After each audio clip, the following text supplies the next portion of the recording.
This book is called The Laws of the Sun.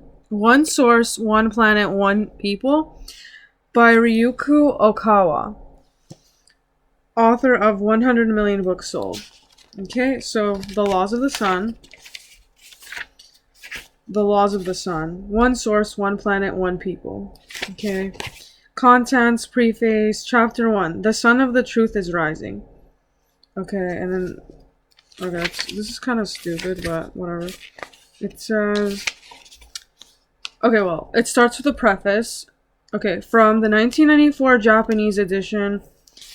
It was back in September 1986 that I wrote The Laws of the Sun, the first book that I published about my teachings. The Laws of the Sun sold millions of copies in paperback, and as a result, Happy Science and I became well known throughout Japan. The English edition also has attracted avid readers throughout the world in major cities such as New York, London, Cairo, and Sydney. Countries such as Sri Lanka and the region of Tibet. Okay. Since much has transpired over the past 8 years, I have significantly revised this book that I cherish, and I am offering the revised edition through IHR Press in 1986. Happy Science did not yet exist or have even a single follower. Now Happy Science has grown into one of the largest religion in... Okay, so apparently we're in Japan, but we're not in Japan. Okay, whatever. Meanwhile, my enlightenment has made further progress. I spent dozens of hours thoroughly investigating the spirit world. I hate this book. The spirit world. To write this 1994 edition, and many new and valuable facts have come to light. In addition, these discoveries, I have added a detailed autobiography to Chapter 6. I wrote this autobiography as objectively and straightforwardly as I could because I have found that some Japanese journalists and religious scholars have little appreciation for the virtue of humility. The Laws of the Sun is a tremendously mystical book. To fully appreciate its wisdom, you must open your heart to the truths that I reveal here and accept them in place of your common sense values. I hope that in the near future, my more than 40 million readers will transform these truths into the standard values of the world. Ryuho Okawa, founder and CEO, Happy Science Group, June 1994. I don't know. The people that gave this to me, this is not okay, whatever. It wasn't in Japan. This was given to me in California, but okay. The sun of the truth is rising, the sun of Buddha's truths. The past, present, and future of human... Okay, this is chapter 1. Okay. The sun of Buddha's truths. So it's like, see, the sun is... I guess whoever wrote this book misses the sun. I understand that. The past, present, and future of humankind are tapestries that have been woven by the golden thread of the truths of Buddha, whom we also call God, this heavenly thread in his mind, his creeds, and his very life, which is everywhere flowing through the entire universe. Throughout history, the golden thread has provided us with the cloaks to warm our hearts and spirits against the cold. One such garment of splendor was the teaching of Shakyamuni Buddha in India. And then you gotta put the Indian accent. Another was the teaching of Confucius in China. A third appeared in Palestine when the truths manifested as Jesus Christ's gospel of love.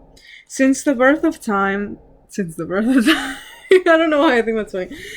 Great men and women have been sent to bestow these garments upon the world in various shapes, sizes, and colors. In Japan, during the Heian period, that's Heian, from 794 to 185, the Buddhist monk Kukai and others spread Buddhist teachings that nourish the human soul. I'm probably pronouncing that wrong, but I don't know. Whatever. It's good quality.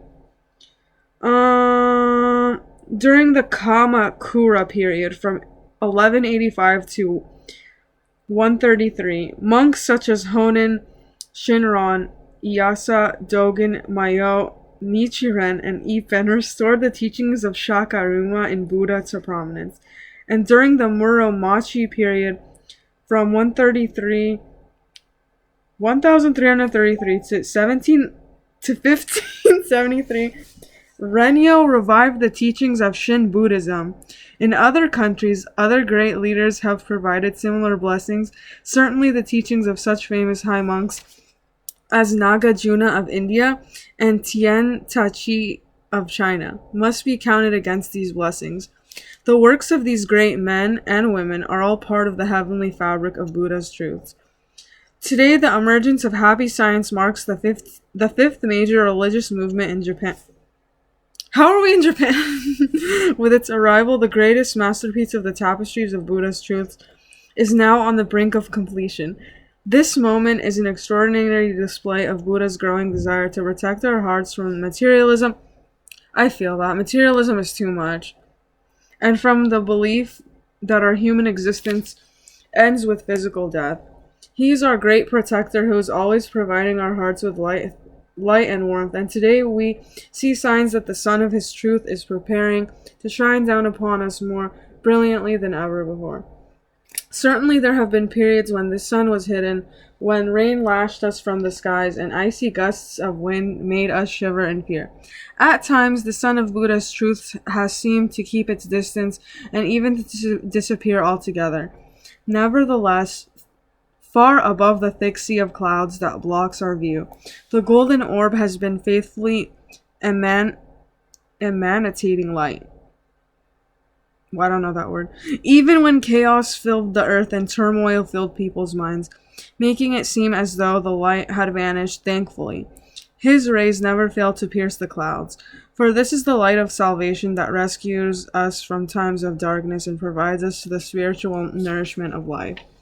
Today, the sun of Buddha's truths has grown even larger and has begun to rise above the horizon with greater radiance than ever before. In this book, The Laws of the Sun, I describe the blazing beacon of new hope that has been bestowed upon our generation and all generations to come.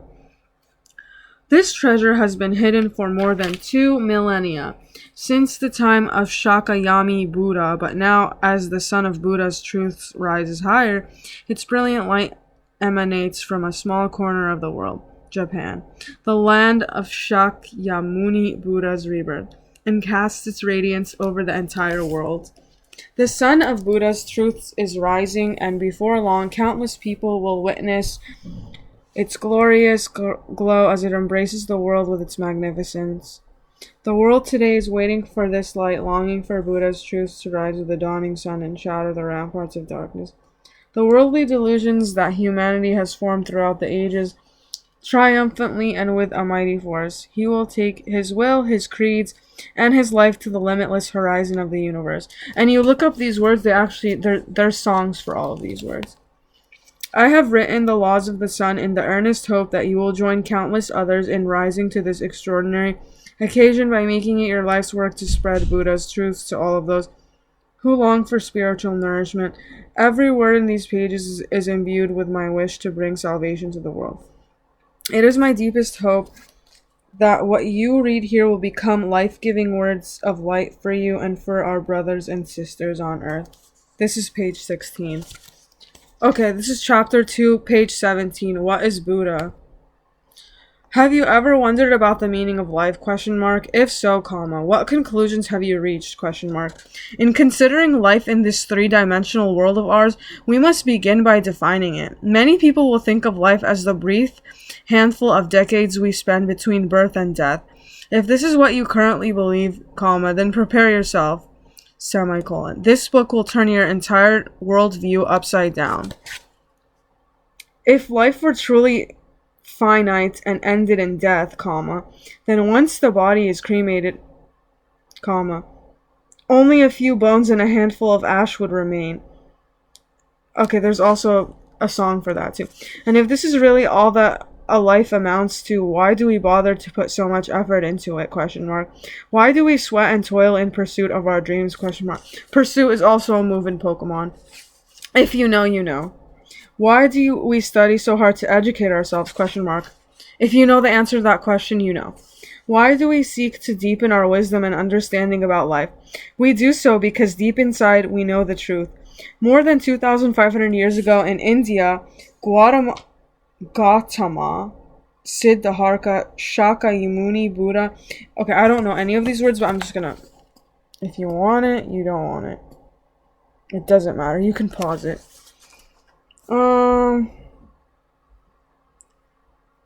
Throughout the 80 years of his lifetime, he tirelessly educated people about the purpose of life, the unique missions that all people were born with, and the existence of the other world, the spirit.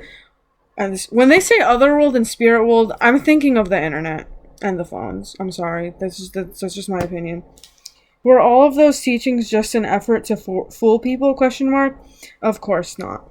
Period. Nor were they ignorant statements rooted in a lack of sophistication or knowledge. Period. Rather, they were the principles of a man who had attained enlightenment. Skeptics may be proud of their intellectual sophistication, but can be credibly claimed to have mastered greater truth than Shakyamuni Buddha? ? If cynics insist that the teachings of Shakyamuni Buddha are false, then what about the truths taught by Jesus Christ 2,000 years ago and his belief in God? ? Are those teachings also meaningless? ? Covered in blood and sweat, Jesus prayed the Garden of Gethsemane. I don't know. I can't with this book. And was crucified wearing a crown of thorns. Period. Today he is revered by more than a billion people. No, it's not a billion. I would say it's like 10 gajillion trillion. Jesus was a true envoy of the truths, and those who write him off as the madman are very people who ought to come forth and prove their sanity to the world. First of all, madman is when you take the car, you go like this and you flip it over and you go. I'm just kidding. Adherents, I don't know that word. I don't know. Adherents of scientific rationalism say that they will believe in the existence of spirits only when they see them. However, as a simple matter of respect, they ought to look more closely at the wisdom of Christ and Shakyamuni. I can't with these words. Buddha, two great figures honored by humanity for millennia. The only way anyone could credibly dismiss the truth of their teachings is by providing that they have understood the wisdom of these figures thoroughly and discovered themselves to possess greater wisdom and saintliness. Period. No one has ever done this, and no one ever will. In the mastery of Buddha's truths, no one has ever surpassed Shakyamuni Buddha, who achieved the highest level of enlightenment, or Jesus Christ, who was guided by El Kantar, the core consciousness of Shakyamuni Buddha. Period. So don't fall prey to skepticism. Open the door to your mind, set yourself free from prejudice, and consider the teachings of Buddha. In the true spirit of scientific inquiry, all of us encounter him at some point on our journey throughout life. You only have to look around you to find clues that lead to his teachings, for they are scattered everywhere. He provides the greatest clues at birth and death, but we can also capture glimpses of him in times of adversity and love. Come then and join me in the pages ahead as we explore the question, what is Buddha? ? And they put it in quotation marks. And in the process, find the meaning and purpose of our lives on earth. Period. Chapter 3. Being and Time. If, as you have surely observed, there is a universal law running through all of creation. Period. This is the law of constant change. Period. From the moment of our birth, we, all creatures, and all objects under the generous and brilliant sun, human, animal, planet, plants, microbe, and mineral, are governed by this law. Period. What is the law of constant change? ? It describes the protein and aspect of creation, All things are in flux. Period. Everything passes through the stages of birth, growth, decline, and death. The most obvious examples is our own lives, We human beings are given life when we're born, develop into adults, gradually age, and eventually pass on from this world. Period. So the reason why I'm saying comma and period is that's because how my Google picks it up when the phone. This law applies to all things natural or manufactured. Takes, for example, an automobile, period. A car comes into existence when it is assembled in a factory, comma, provides transportation for a period of time until it begins to break down, comma, and is eventually recycled. I feel that. This person knows nothing about cars, just like me. Plants go through the same process. A plant's life begins when it sprouts from a seed, period. Then, comma, the sprout grows and blooms into beautiful flowers. Okay. Everything that exists in this world of the third dimension is in flux. Everything passes through the 4 stages of being. This means that everything in this world... This book was clearly written by a homegirl or a homeboy, because, like, they understand that a car comes into existence, and then it breaks, and then... Same thing with phones and everything. This means that everything in this world is like a film being shown on a screen through the projector called time. See, this is when they start talking about computers, you see? Being in a state of flux is a part of our very being. The flow of time is woven into the fabric of our existence, period. The phenomenological world... I don't like this. Phenomenological world... I'm just not even gonna try. World of the third dimension is based on the condition that nothing can ever exist when time is frozen, comma, and nothing can stay the same time for more than a moment, period. Even the cells in your body today are different from the cells you had yesterday. The state of constantly being in flux, comma, this element of flowing in time, comma, is part of what allows us to exist right now. You see, this person, they're talking about frozen, okay, so they have a freezer in the house. Thank fuck for that. And then, yes, despite the state of flux, there is an aspect of being that is who you are, that gives you in your identity, and this aspect of being never changes. Beyond the constant change taking place throughout your physical body, you possess something eternal, an identity that lasts for the time, that philosophers have sometimes referred to as reality, comma, ideal, comma, or idea, period. This is not true for just humans, comma, but also for everything around us. There is something in a flower that makes it a flower and not just a random clump of plant cells, period. If it were truly a random cluster of plant cells, a geranium today might change into an oak tree tomorrow. Now she's just making stuff up. But a geranium is always a geranium. It will experience change into the natural life cycles, but it will never become an animal or a human being. Nor will it change into a different kind of plant. Today's geranium can never be tomorrow's tulip. In contemplating this aspect of the third dimension, we have found something lasting within the ever-changing, something external within the flux. A well-known Buddhist expression, matter is void, void is matter, articulates the same exclusive... Yeah, I'm just not even saying quotation marks anymore in periods at this point. Buddhism also teaches that there is something abiding in this world of constant change, and that everything we see as real is merely a projection of something eternal. We are not merely a transient cluster of cells in the complete mercy of time. Beyond the constant flow of... I can't. Beyond the constant flow of time lies an external, unchanging aspect of existence. This is our true essence, but our reality is our life, our soul. See, when it says soul, I'm just thinking about my Kia Soul, like, I can't live anymore. And just look at the background of the TV instead. I'm just gonna put it on mute because this is how I like to do things in my life. This is Little Nightmares on the TV. Has to be on mute. I can't. Here. Look at this. Just look at the TV. I don't know. Okay, there's a TV. Beyond the constant flow of life lies an eternal, unchanging aspect of existence. This is our true essence, our reality, our life, our soul, our spirit, blah, blah, blah. Spirit is the intelligent individual consciousness that animates the physical body, that governs it and imbues it with existence. So this book is basically just telling you to exist. Okay. Yep, we're existing right now. This is the specific life force that inhabits every being, whether it is flower or human. So now it's comparing humans to flowers. Okay. There's a flower. Congratulations. Okay, this is chapter 4. The finite and infinite. But it's actually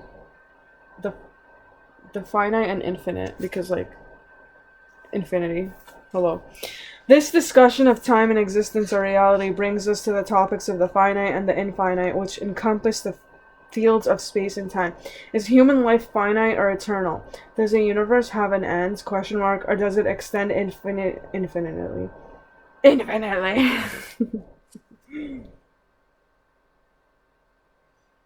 Okay. Does the universe have an end? Question mark. Or does it extend infinitely? These are questions you have asked yourself at least once in your life period. But before we come to any conclusions, I would like to share with you a story about a turtle. Oh my gosh, he's gonna tell a story about a turtle. Okay. Once upon a time, there was a huge turtle who lived on a tiny island. Being a turtle, he moved slowly. It took the turtle 10 minutes to move each of his legs. One day, this turtle wondered if there was an end to the beach as of course it's a he turtle he saw in front of him. So he set out to find out. Summoning all his strength and determination, he began to march along the shoreline. But no matter how far he walked, the beach still extended endlessly ahead. Undeterred, he kept going. Eventually, the exhausted turtle died. This is a really sad book. But he died proudly, believing he must have explored at least half of the world. The following day, a fisherman found the turtle, carried it to his house on the other side of the island, and cooked it for dinner. That actually sounds good. Like, if you're starving, like, have some turtle. Ew, like, oh. Okay. It took him less than 10 minutes to make the trip. The poor turtle had been walking around and around the sandy beach of this tiny island, never noticing because the waves of the Pacific Ocean had been washing away his footprints. When I think about the topic of the finite and infinite, I always remember this story. What was the difference between the turtles and the fishermen? There were so many differences. How quickly they could walk, the size of their bodies, and the extent of their experiences. For example, but the fundamental difference lay in the levels of their awareness. The turtle's ambitious goal and the effort and determination with which he pursued it were praiseworthy. But this story is colored by pathos. It points out the undeniable difference between one being who can perceive the truth and another who cannot. Now, try replacing the turtle with a person who believes in materialism, and the fisherman with a practitioner of the truths. Some materialists may be offended, but I dare say that the comparison holds. People who adhere to materialism... I have so many materialisms. Like, it's ridiculous. This is my materialism. This is also my materialism! How many stupid materialisms do we need? This is a material... This is paint. And then more, like, how many stupid what? Like, how many materials do we need? Like, what do we need? We have socks, we have shoes, we have pictures of things that, whatever. We have credit cards, we have debit cards, we have... You get it, you understand. Okay, this needs to just...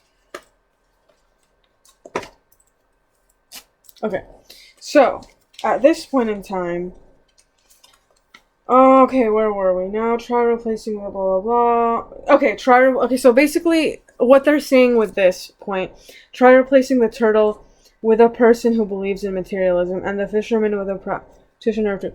Some materialists may be offended, but I dare say that so basically what they're saying here is turtles can't, like, go to this... Like, turtles don't have cameras. Turtles don't have things that do things. Okay. They believe only what they see with their eyes and stoutly deny anything that they can't detect with their five senses. They are like the turtle that sets out to explore the world and never noticed that he was merely walking in circles on a tiny island. Unaware that a great world exists beyond what they can see, Both the turtle and the staunch materialists sweat and toil, but fail to live life to the fullest. This is why the story is so sad.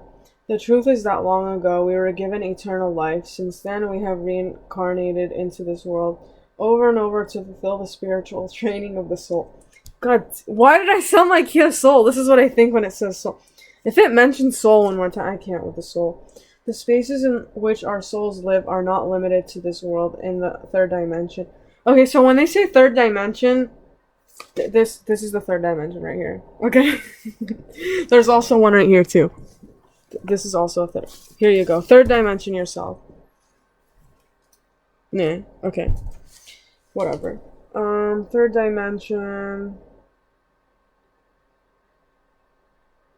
Perceive the truth. Okay. Now try replacing the okay, blah, blah, blah. The truth is that long ago. So this is page 25. We were given eternal life. Since then, we have reincarnated into this world over and over to fulfill the spiritual training of the soul. The spaces in which our souls live are not limited to this world in the third dimension. Earth's spiritual field is far larger than that. It extends to the 10th dimension. In spirit form, before and after our lives on Earth, we inhabit the spirit world, which begins in the 4th dimension. Where we reside in the system depends on our level of awareness. And wherever we live, we are always surrounded by like-minded companions. Yup. So if you are wondering whether the universe is finite or extends endlessly, you must ask yourself whether you are considering just the three-dimensional universe or the multi-dimensional universe that extends beyond the third. I would say the multi-dimensional universe, because when you have multi-dimensions, you can, like, I don't know where I was going, whatever. So when they say multi-dimensional, like, what do they even, I don't know. This book is, I can't with this book. If we use the analogy of the human body to understand the greater cosmic universe, then our three-dimensional universe would be the unclothed body. The fourth dimensional universe is equivalent to adding undergarments.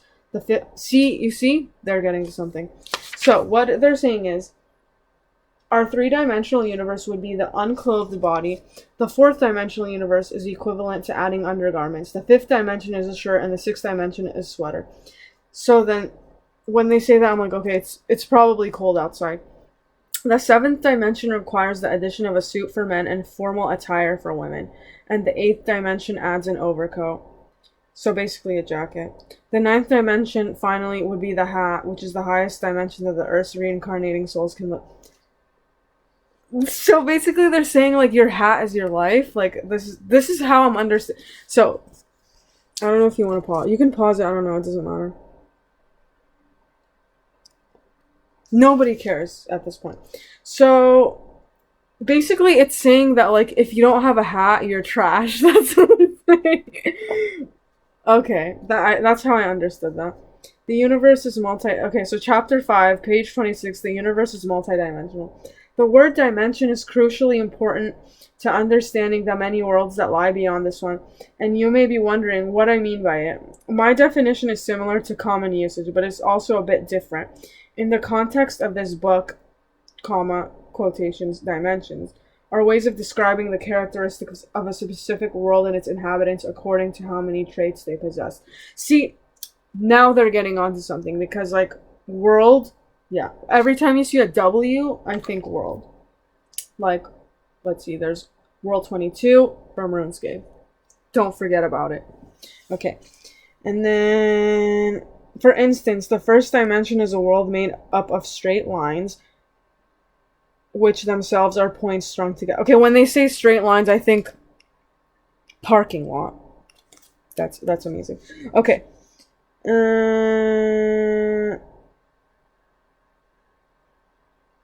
If the first dimension had inhabitants, their length would be the only way to distinguish one from another. If two inhabitants were exactly the same length, no one would be able to tell them apart. The second dimension is a world of length and width, which introduces the existence of a plane. If the second dimension had inhabitants, they would look like paper cutouts. If two people were exactly the same shape and size, they would be indistinguishable. I disagree with all of this. Well, no, I disagree with the last sentence. If two people were exactly the same shape, they would be in. I don't think so, because if people were the exact same, there's an distinguishment. Okay. Then what about the third dimension? The world we inhabit now. This world is composed of three elements that define physical shape and form as we know it: length, width, and height. In the third dimension, two people could only be identical if they shared exactly the same proportion of these three elements. This provides a more sophisticated way of distinguishing one person from another. In the fourth dimension, the element of time is added to length, width, and height. In our world, things exist in the same general aspect as will exist in the same time. But this is not the case of the fourth dimension. When you meet someone here on Earth and shake hands, both of you share the same moment of the same day for the same week in the same year. It is different in the fourth dimension, where two people shaking hands could be living in completely different periods in history. For example, if two Americans were meeting and shaking hands at a specific location... See, I told you, this was written by an American. I'm telling you. If two Americans were meeting and shaking hands at a specific location, it would be possible for one of them to form the colonial period and the other to have lived during the Great Depression. This would never happen in the third dimension, but it happens all the time in the fourth. In the fourth dimension, it is difficult to tell if the building in front of you exists now or if it stood there centuries ago, because even if it were an image from the past, you would still be able to touch it and feel as if it were real. In the world of the fourth dimension, everybody's watch shows a different time. You can meet a beautiful woman in her early 20s who lived on Earth in Japan's Heian period, 794, 1195, whatever that even means. The same principle applies to future events. Inhabitants of the fourth dimension can predict something that will occur in the third dimension's future because for them it would seem if it was occurring right now. The fifth dimension introduces the elements of spiritual virtue. Its inhabitants are distinct from one another not only in shape at the time of period which they belong, but also in the level of their spiritual awareness. Having spiritual awareness, knowing that we are fundamentally spiritual beings, it is a requirement for becoming an inhabitant of this world. This element of spirituality is a principle measured by goodness. Therefore, the fifth dimension is a world filled with virtuous people. Knowledge of the truths is the additional element found in the sixth dimension, which means that the inhabitants of this world are different in all the ways of the fifth dimension, as well as their knowledge of the truths. The qualifications for living in the sixth dimension are virtue and having learned Buddha's teachings. Of course, the degree of learning varies from person to person. Differences in the level of study determines the finer distinctions that exist within the sixth dimension, but every inhabitant of this dimension believes and trusts in the truth. Chapter 6, page 30, the higher dimensions of the universe. Now we move on from the seventh dimensional and period. In addition to all of these quantities of the sixth dimension, the seventh dimension is characterized by the element of altruism. Inhabitants of the dimensions below the seventh still live in a very self-focused way, which is not a negative reflection of them, but a simple observation.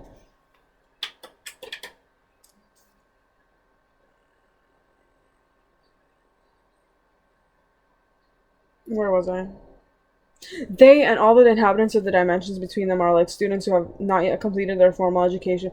To extend this analogy, inhabitants of the sixth dimension are likely university students. Those of the university. What can we do?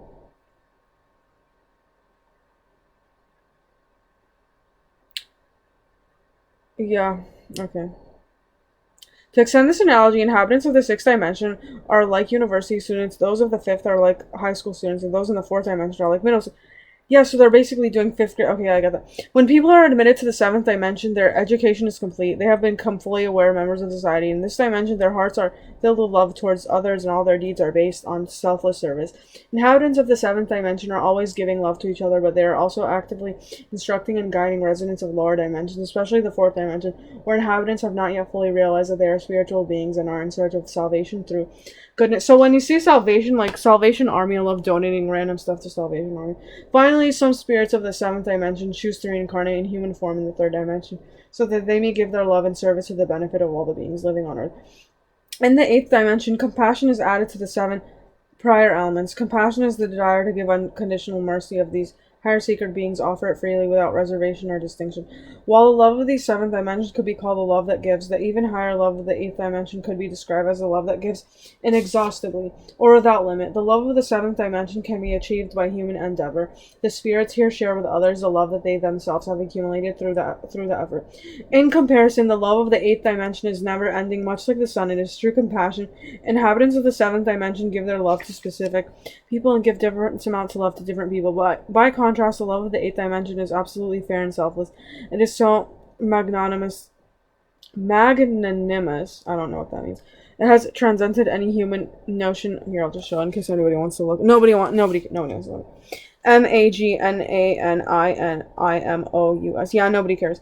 Okay, it is because they provide all beings with this unlimited love that inhabitants of the eighth dimension deserve to be honored as great leaders. The framework of the ninth dimension includes a new element I call cosmic universality.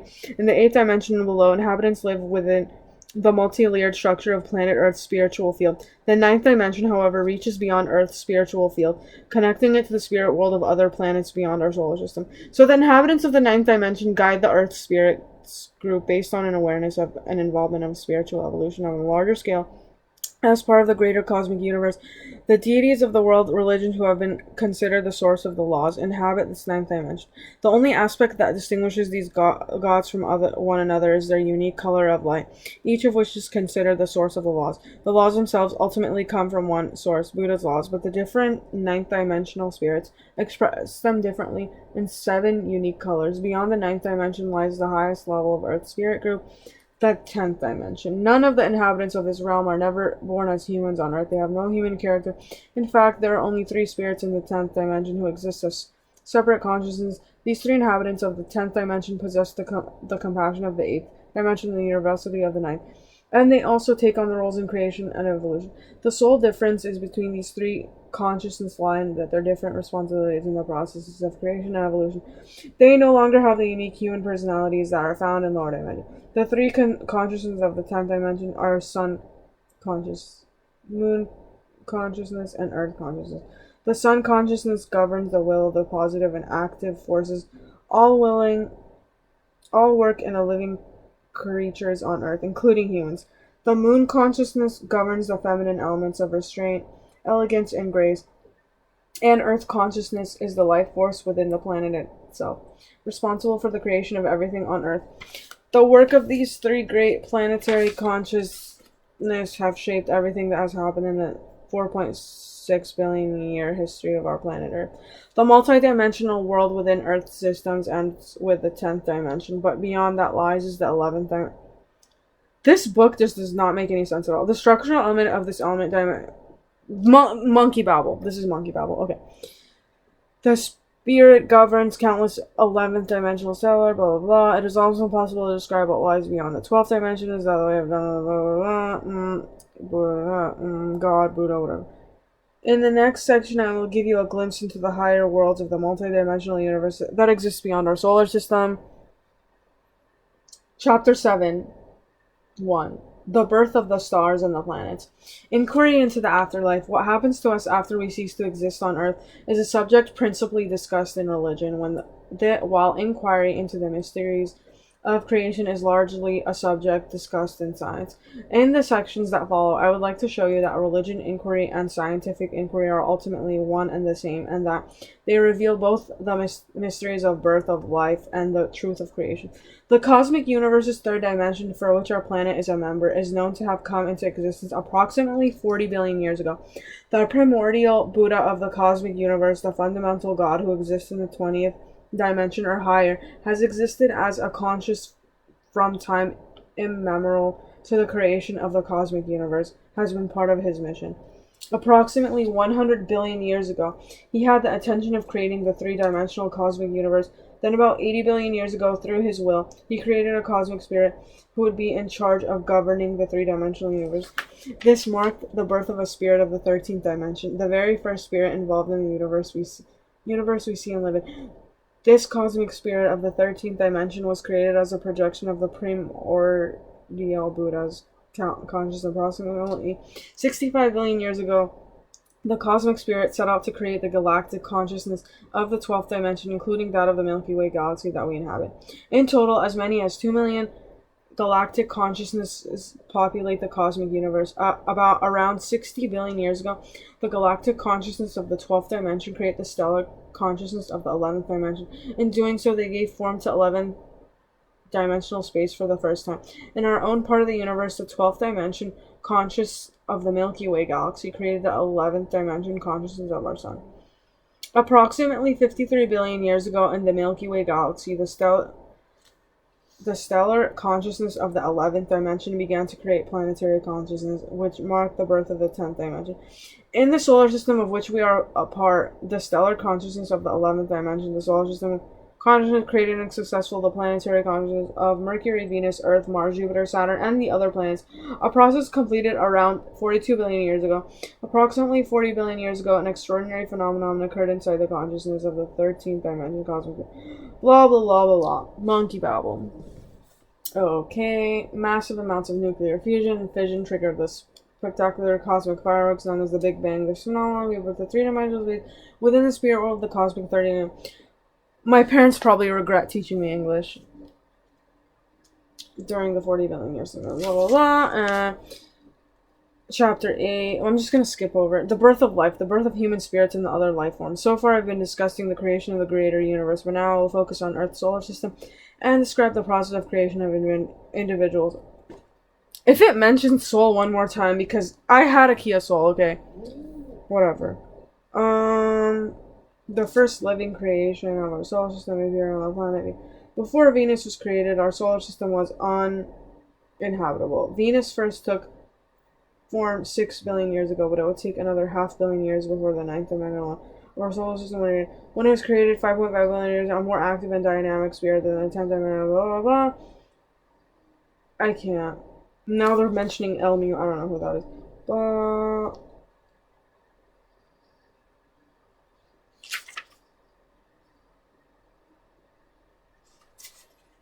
I hate this. Eventually, El Muir created a race of Venusians. Like, okay. Like, the planet Venus, and then they added Ians to it. Like, okay, thanks. Prefix, suffix, adjectives, whatever. This is why I'm just, like, I'm good with English, and, like, I can't. I can speak Iraqi, Arabic, but, like, after that, it's like, yeah, no, thank you.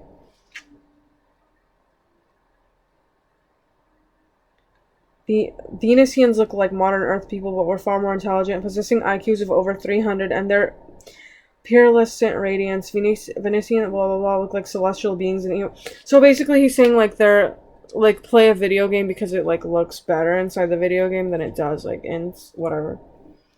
On their planet, the blah blah blah, they built a utopian society based on the pursuit of love, wisdom, self-reflection, and progress. When the level of love, beauty, intelligence, and the achievement of ideals developed, and the entire planet reached such heights that it approached the state of the 7th dimensional world of Bohazares El Miore, received the following message from the primordial Buddha of the lunar universe. The experiment of the civilization of Venus has been blah blah blah. It has exceeded all expectations. A state of perfect harmony has been achieved, making any further progress impossible. Tragically, a massive volcanic eruption will occur soon, making it difficult for advanced life forms to survive any longer on this planet. Therefore, many of its inhabitants should emigrate to star cluster friendly to Venus and help with their evolution. The remaining spirits should stay in Venus' spirit world for several 100,000 years. So, Venus, when I think Venus, there's actually a really good game called Pokemon Coliseum on the GameCube. If you're bored, you can also look it up. And Lady Venus is a cool, cute character that you can look up. Okay, blah blah blah. This is how they spell this word. I don't like random names. I don't like when they add random names to things. Blah blah blah.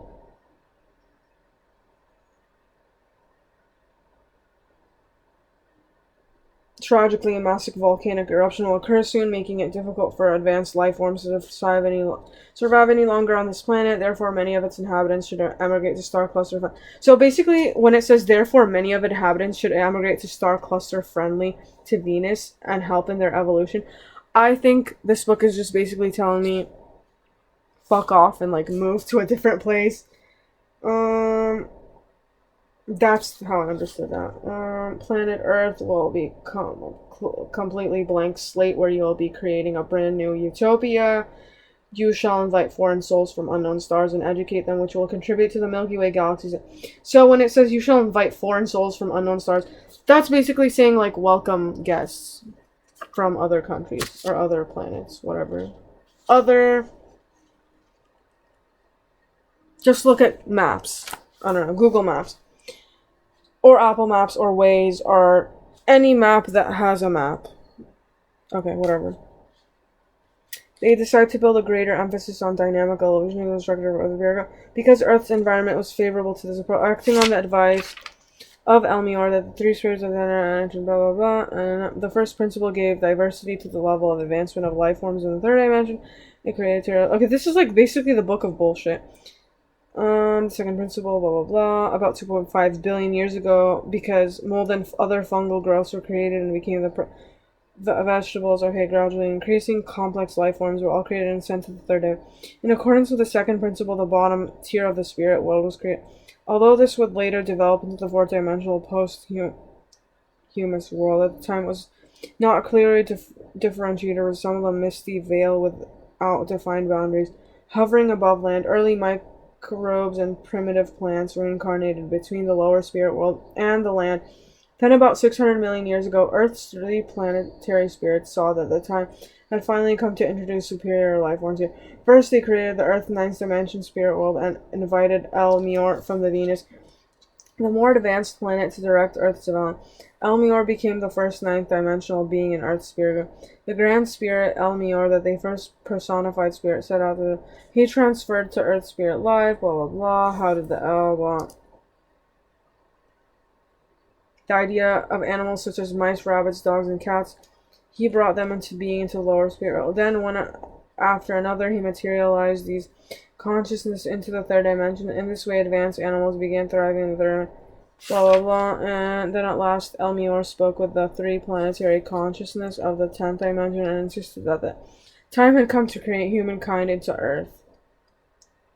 Okay, so now we created humans, and humans are being created, and blah blah blah blah. Around 2,500 years ago, part of El Kantar's consciousness took human form and lived in India as Gautama Siddhartha, who became known as Shakyamuni Buddha, the founder of Buddhism. Okay, great. Now things are existing into life. Okay, whatever. And I like this because, like, it comes with random things too. If you want, you can hit the pause. It doesn't. Whatever.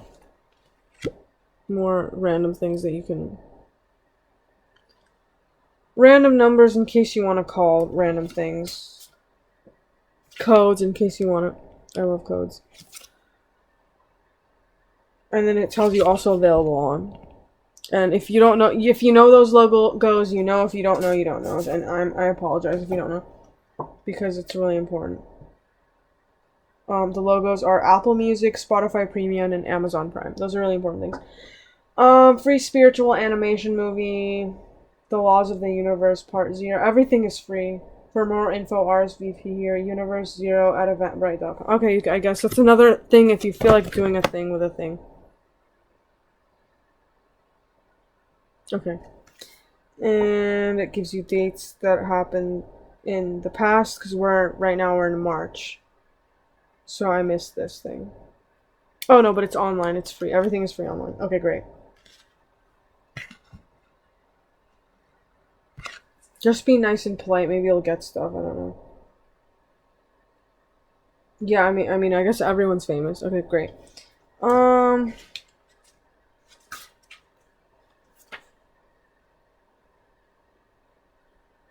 it tells you go to happyscience-na.org/watch, and then it gives you a code in case you want another stupid code for your life.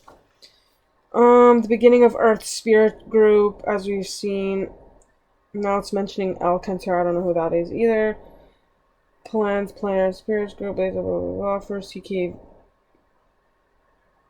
This is basically the book of, like, telling you to be nice.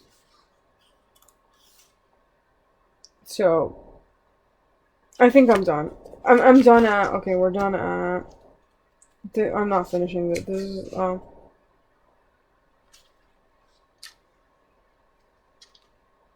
Okay, so basically the nature of the soul. I made it to a page. I don't know. It doesn't matter. Okay, goodbye. We're done at 49 minutes and 25 seconds. Okay, bye.